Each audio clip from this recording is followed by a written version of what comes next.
Hello people, I'm Data and welcome back to my channel.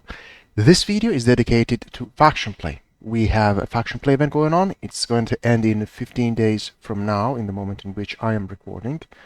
I want to have, a different approach about this. I'm not just gonna tell you, okay, bring this, and that. I'm gonna go through the mental logical process that I use when I select a mech in order to choose it from a drop deck. And then I'm gonna go for mainly Innosphere, solely Innosphere drop decks. In another video after this one, I'll go through the clan ones.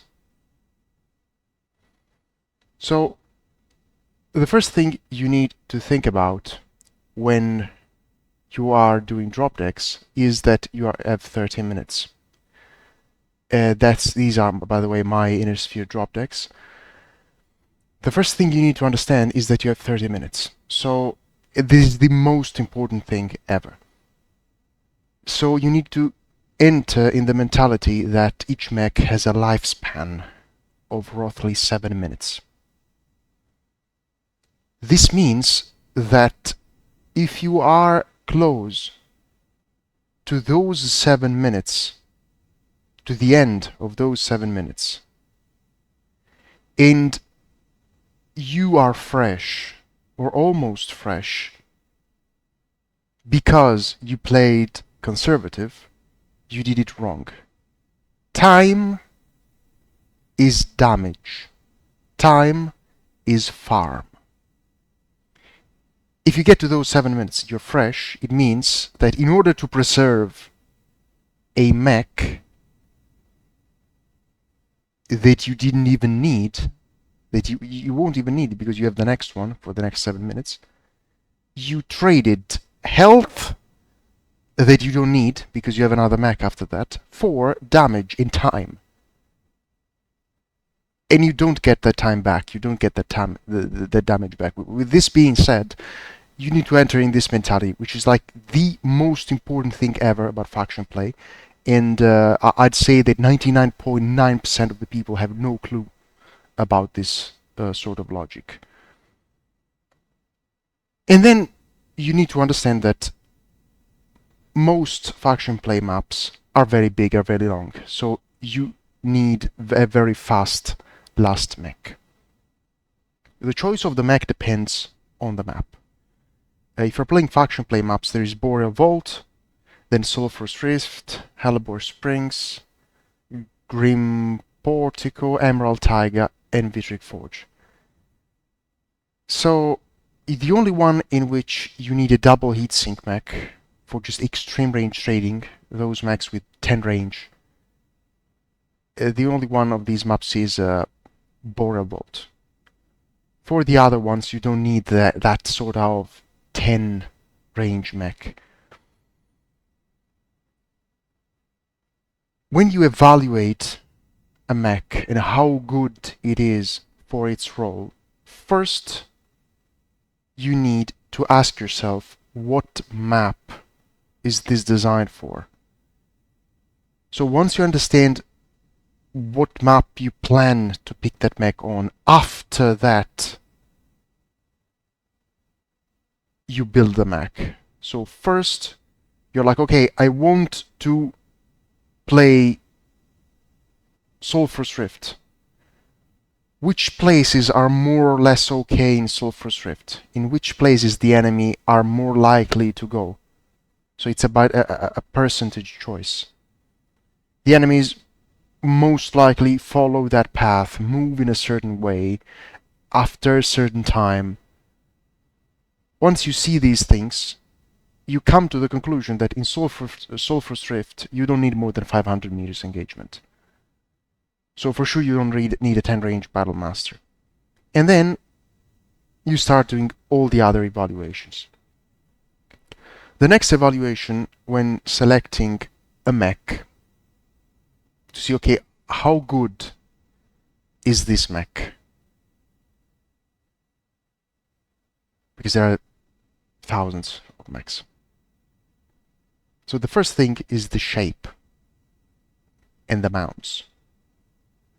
The second one is the agility, and the third one is the quirks.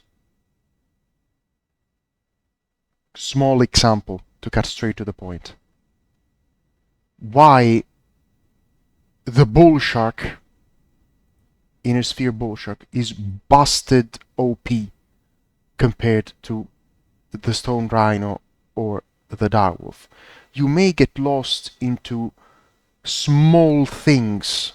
Okay, the quirk, the other quirk, the velocity, the bullshit. Oh, but the AC2s and the AC10s and the AC5s. Agility dictates, once you do a peek and shoot, agility dictates if you get shot back or you don't. That's why I used to say, and I still say, that most lights are busted OP because of the agility that they have. So agility is, you need to enter in the mentality that having twice the agility is like having plus 50 armor on all the components. So a stone rhino with a deceleration, and among the two, accel decel, again, the one that dictates how well you're peaking is deceleration, not acceleration. So this stone rhino has 14.5 deceleration and 10 acceleration. The direwolf has the same. The annihilator is more or less the same.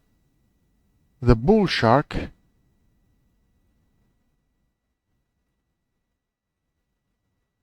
is a lot more on both accel and decel. That's why when there is something to buff, I'm putting the buff on Heartbreak. So once you have so much extra agility on top of the survival quirks that are a lot stronger than the other average 100 toners, that extra agility, in order to be paired on a mech like a direwolf or something else like us, like that, you would need another, let's say, it's not twice as much, so roughly plus 30 armor. Like if you take a direwolf and you put plus 30 armor across the mech, you make it more or less as powerful as this bull shark. This is how agility quirks are broken, and it is pretty much evident that the people who designed these things had no fucking clue what the hell they were doing. So the first thing you evaluate is, you know, the mounts, the shape, the hitboxes, and the agility. So once a mech has all of these things, and on top of that has good mounts and a good DPS, decent alpha, that's the perfect mech. On the inner sphere side, there are few mech. Of course, you can't have all of them because otherwise the mech is broken. The game such mechs should not exist at all. But at the moment, there are some that have all of these things or most of these things. Why I am going to maximum tonnage first? This is, of course, the logic in the creation of a drop deck. Because at the end, you need something very fast. Why do you need something very fast at the end? Because there is no time left. If you drop with the fucking Black Knight in the last drop, you will most likely, say on Hellebore Springs attack, it will take you 5 minutes just to get to the enemy to fight there. So you're just not using that mech at all.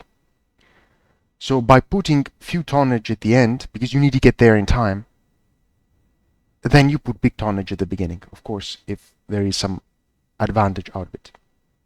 So as a generalist mech, you need to find a mech that has some DPS. To see exactly the value of the DPS, export, you go into the site mechdb 2.0, import here, and you read these two values. So the first value here is the sustained DPS without overheating. So if you shoot forever, how much damage per second you do?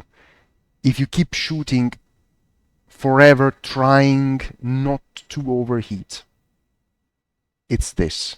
Of course, you need to shut down some weapons to do so. While this other value is the maximum burst DPS. So you shoot always everything and then you shut down. So if you emit 20.9 DPS, you will shut down. If you block some of your weapons and emit 15.5, you will never shut down. So 15.5 is a lot of DPS. Just to tell you, the Direwolf with 8 AC2s has less DPS than this. So this is how boosted Inner Sphere mechs are. Here you have basically a Direwolf with roughly 9 AC2s, all high mounted, with more survival and more agility, and more Alpha Strike too. It's just something that... Another mech that has most of these criteria is the Sleipnir, because the Sleipnir has even more agility. So once you go with a build like this is a side peeker. You peek from the side, you shoot everything, you go back in cover force. You could put 4 Ultra 5s. And that's the same thing. You have insane DPS, insane agility, 23 and 51 deceleration, 24 acceleration. Like the agility, very high agility, means you shoot and you don't get shot back. So the Sleipnir for sure is another one. Bullshark, of course, there are other ways to build it. You could do LFE 300, 5 LBX 5, and light peeps. That's another build that works. With 5 AC5s and 3 light PPCs, it starts to become way too hot.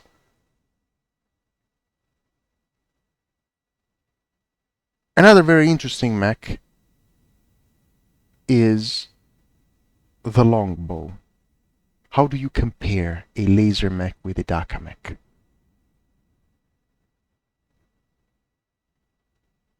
The Daka mech has more exposure, but more DPS.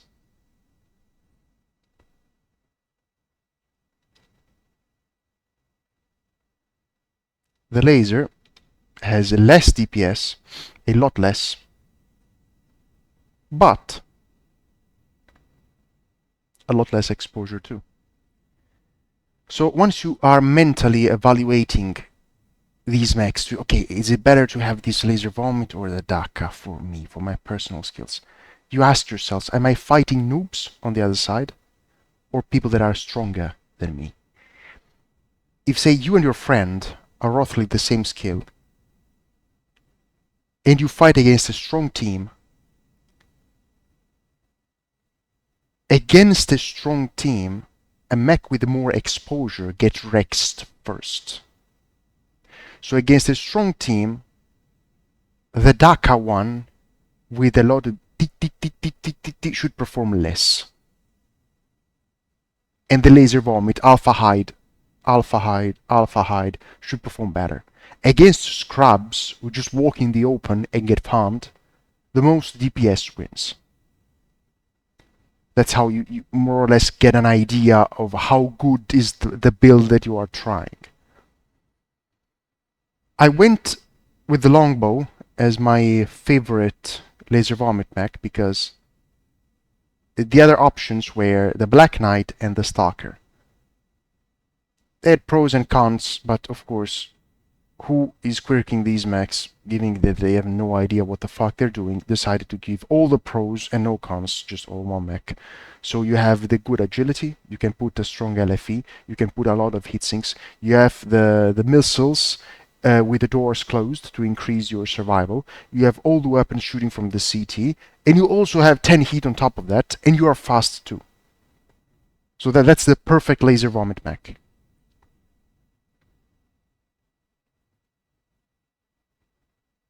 So once you have done these evaluations, you end up choosing which one is your starter mech for that map. The next logical step is, if a mech is perfect for that map, I'm going to bring 2 identical ones of that mech. Another choice, of course, is the Annihilator 5-year large or 5 LPLs, depending on the range, mid-range or mid to long range. This is not an extreme range trader, it's a mid to long range trader. Of course, this one develops DPS due to the cooldown quirks. So, for example, you may think that on Grim Portico defense, you're most likely to get near the gate and shoot from above. So, a Laser Vomit high peaker like this, or the longbow, could eventually perform better than other mechs, because you peek, you shoot, and you hide, and then you can be okay. I'm just gonna bring a Fafnir with double heavy ghost. Yes, but you're slower to get there, and if they get out of range, they get out of range. So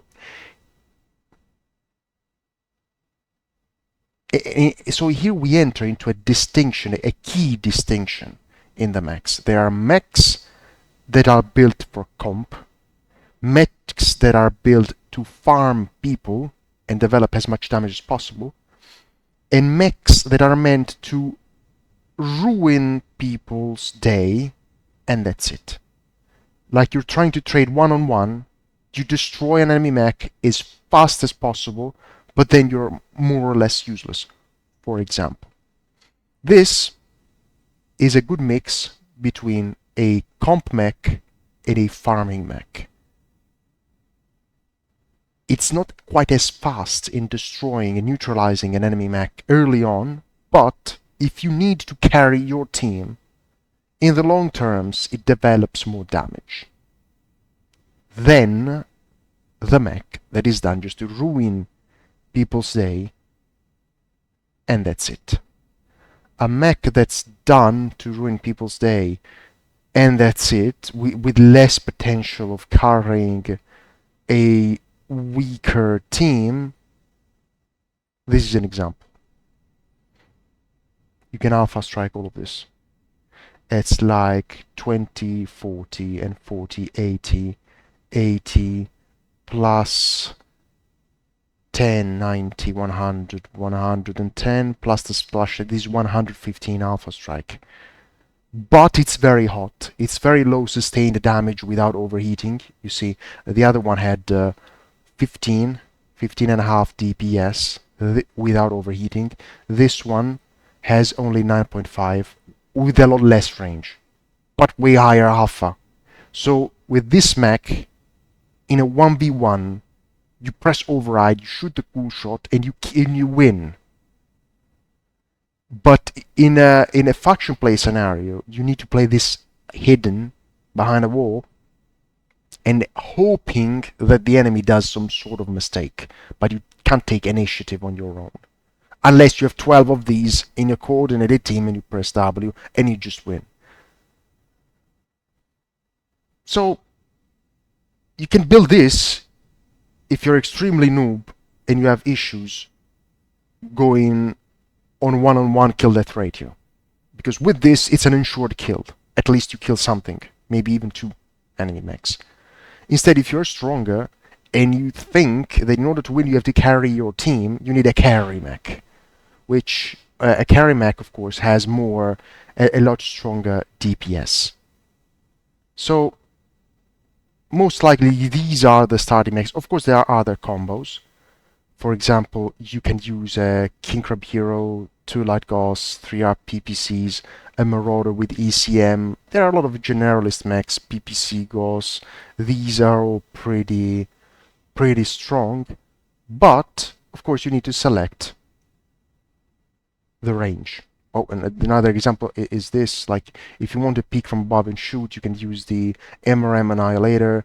But again, these are more specific. You need to fall into that specific scenario and hope that you get into that specific scenario. So, first thing, check the map, check the range, check the mechs that are more or less good, and pick the mech depending on the map. Then you duplicate that mech. If that mech is good, bring 2 of them. After you brought 2 of them, for example, report a good defense, double longbow. Boreal Volt, attack or defense, double Battlemaster 1G, 100%. Then you ask yourself, what's gonna happen after I have used those 2 mechs? So say Boreal Volt. I've used 2 Battlemaster 1G. What do? Do I bring a Firebrand with 5-year large, because it has 10 heat, 10 range, and 10 cooldown? Or I bring something that goes closer range? Well, of course, after 2 Battlemaster, most likely the time is running out. Heavies are not good at Daka, so I need a mid-range heavy. Which mech goes mid-range? Has good alpha and most even ECM, because on Boreal Volt, if you're trying to close the gap, the distance, you may need ECM. I went with the Thanatos 4S because of HSL +1, good mounts, 3 banner laser cannons, ECM, and HSL +1. And then at the end, of course, you need a small mech fast because you're running out of time. On other maps, you can do other choices. Say, once you use 2 big mechs, even the third one can be somewhat fast. The last consideration is that SRMs do not reg at best on smaller mechs. So SRM bombers are most likely your 3rd mech, not your 4th. That's why with most of my choices, I went, okay, this is a high laser wound peaker, this is an SRM bomber, and then at the end, you take a light. How do you evaluate a good medium mech? The parameters to evaluate a good medium mech are different, totally different, because when you have very high agility, where exactly the mounts are located is less relevant compared to the mechs with low agility. Because while having more agility, you travel the gap that you have in front of you when you're peeking a lot faster. So where specifically is that cannon is less relevant than a mech that can't move. The first thing is, this mech, does it bug or not? Some mechs, like for example the Vulcan, the Hatchetman, the Hellspawn, have bugged jump jet animation. It means that if you spam the jump jet, you press it repeatedly, the mech is going to act weird and mess the hitboxes. So you some shots may not reg, go through the mech, or just hit into another component. The second question is, does the mech shield its torsos with its arms? And then it's yes. And then the next question is, does it have good quirks? Because while on the assaults, the Cauldron went very light in terms of quirks, most mediums are filled of quirks to the head, top of their head. So, at times, what quirks you have is more relevant than what weapons you mount. On the assaults is more like, what weapons do I mount? These weapons. Okay, does it have good quirks for that? On the mediums, it's the opposite. It's, let's see what mech spams the most quirks, and then we check all the other things. I went with this Hatchetman the other day because it bugs the animation, it shields the torsos, it's full of quirks, like extreme survival quirks, and then it has missile heat, so 20 heat on the missiles, spread and range on top of that. And then, you know, the candy on top was that all of the weapons are shooting from the cockpit. So I'm basically jump bugging and alpha striking somewhat like 55 alpha strike from the cockpit. So that's the classic third mech. The mech that needs to get close because you're running out of time. You need to get close, and when you get close, you need good DPS, good survival, and the jumping bugged animation. In specific, this Hatchetman has 10.8 DPS. This is a lot more than even, any large ghost direwolf or whatever laser bomb. Like, this mech has more DPS than many assault mechs. Other options, yes. Those mechs that pretty much do the same thing. So you could go with an assassin, SRM bomber. You could go with a Hellspawn, double snap, double SRM with ECM. You could go with a Phoenix Hawk, snubs and small. You can go with a Vulcan, 5 MPLs. You can go with a Vulcan mag shot and snap nose. All of those mechs that have a lot of agility, because when you get close, you are saved by the agility. As a last mech, you don't really need to fill all the tonnage. You of course go again. Let's see, the quirk spam, or the mask, or the weapon spam. I ended up going with the Osiris because the quirk spam on these mechs is ridiculously busted. The small laser HMG SRM bomber one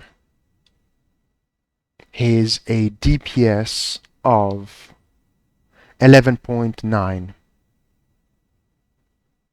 which is above even most Dhaka assaults.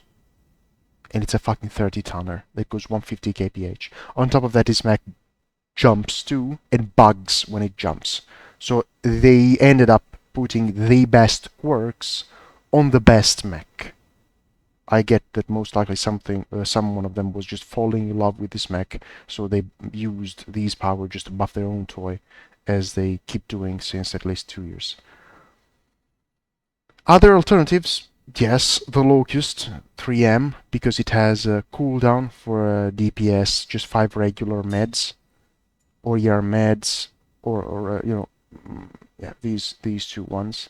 Then you have the Flea with mask and 7 small lasers. Then you have the Magshot Flea, which is either the 19 on or the Romeo. No, it's not the Romeo. Which one was that? Fire Ant. There you go. It's either one of those. So check the agility to see if these mechs can be used or not. Then the armor, for example, the Jenner, loads of agility. Look at the deceleration, 140. Jump jets, duration, Jenner F is strong. 6 medium lasers and jump jets. Of course, this is another one, Death Knell, 4 MPLs, because again, loads of agility, strong quirks, strong weapons. These are all valid options. The Immortal Commando is another excellent option because there's all the weapons in CT. I think that you cannot do is bring a slow mech in the last drop. Like, these ones are out, not because they're bad, but because they're slow. They're slow. You cannot afford that in the last drop.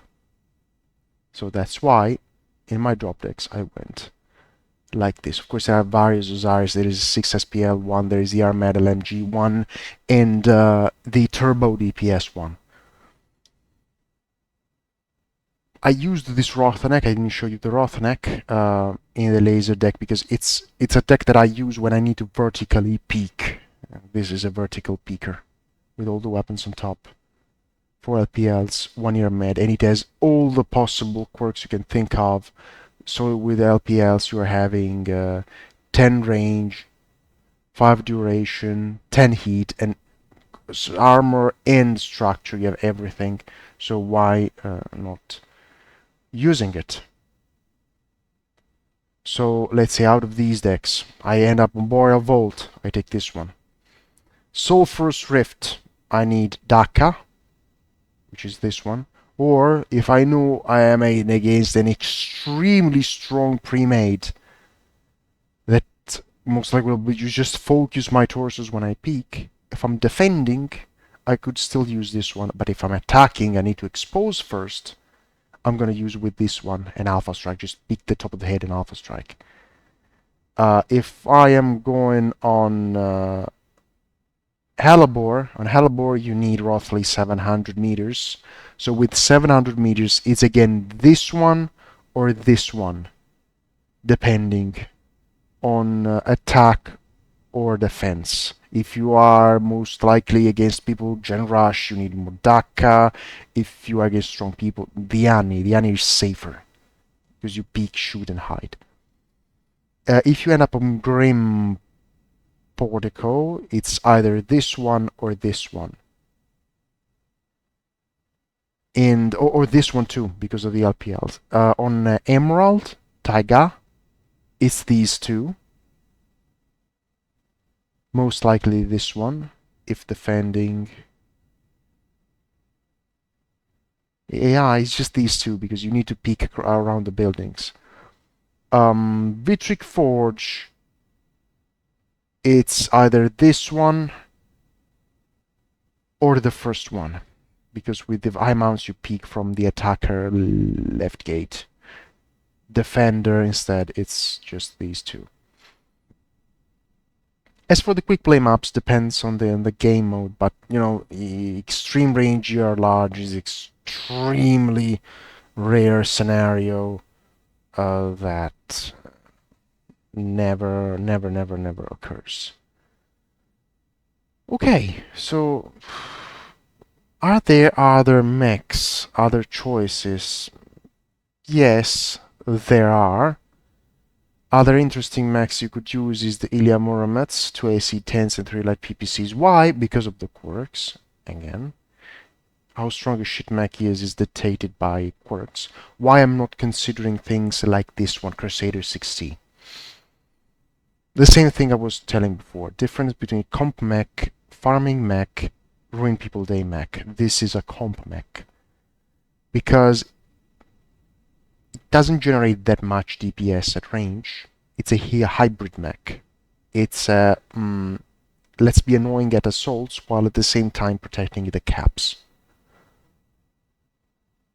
But in faction play, this is I'm shooting 2 PPCs and not doing anything because I just have 7 minutes, and in 7 minutes I just don't do enough DPS with 0 quirks and just 2 PPCs. And if I get close, yes, I have 12 small lasers, but I get destroyed by SRM bombers. So this is a hard no for faction play. Of course, there are mobile laser vomits like the grasshoppers that work. There is the protector light gauss CRPPC that work. This is a classic grasshopper, 3 LPLs for your meds, or you could do heavy PPCs, M-meds, and jump snipe pop tart. These are all good choices. You can have fun pretty much with everything. I'm just highlighting the strongest ones. Even say with this rifleman, you put 5-year large, you're good to go. It's a good 60-tonner. So good 60-tonner, the rifleman, good 65-tonner, you have the Rothneck or the Firebrand Laser Vomit 2 binary for your meds, because it is fast, a lot of agility, a lot of quirks. The 70-tonner, yeah, we have the Black Widow 4 AC5s, it's a bit slow, maybe the Cataphract could be a lot better because it's faster. And I would say we're pretty much done. Yes, there are stronger mechs, but it's mechs that are specific to a situation. Like an SRM, Alpha Strike, LBX, Small Laser, Atlas is specific to a certain condition, a certain situation. If you don't fall specifically to that case scenario, you're done.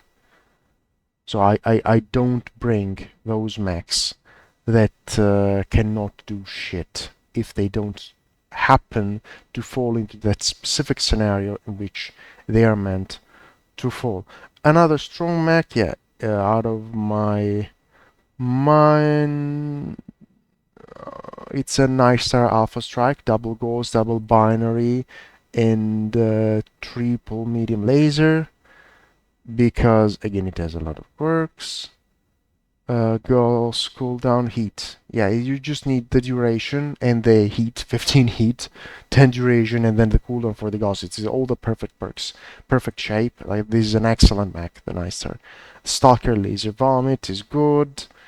The Stalker Laser Vomit will do better against pros compared to the Longbow, but the Longbow is going to farm more against weaker people. The Zeus 5 LPL is a why not mech.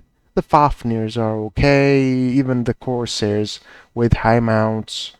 You could do an ER triple ER large, double ghost, high mounted Corsair for extreme range trading, but again, for me, the Battlemaster is superior because of the 10 heat perk that it didn't need.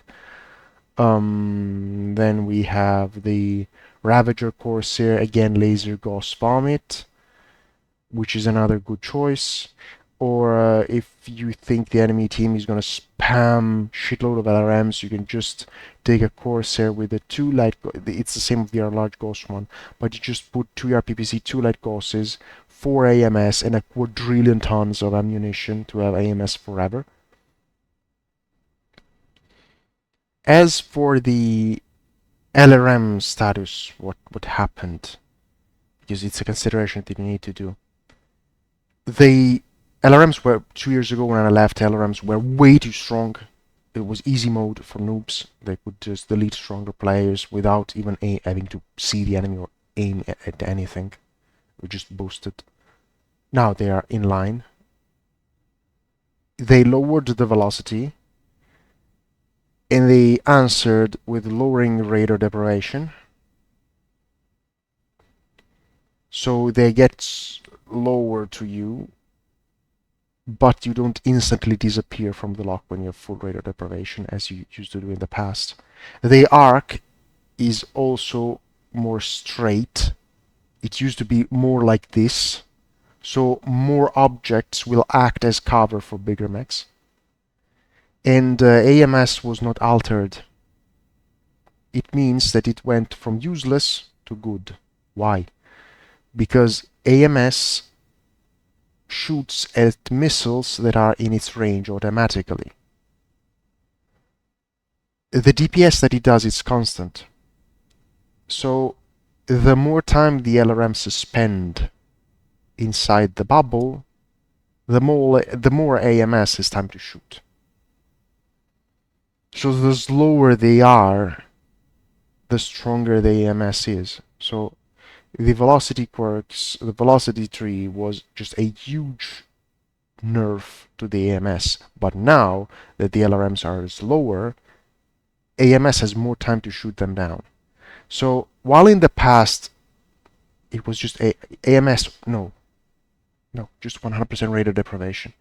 Now, putting some AMS on your mechs, it could be a good idea. Like ideally, if I could have control of all 12 mechs, I would put 1 AMS per mech on every mech.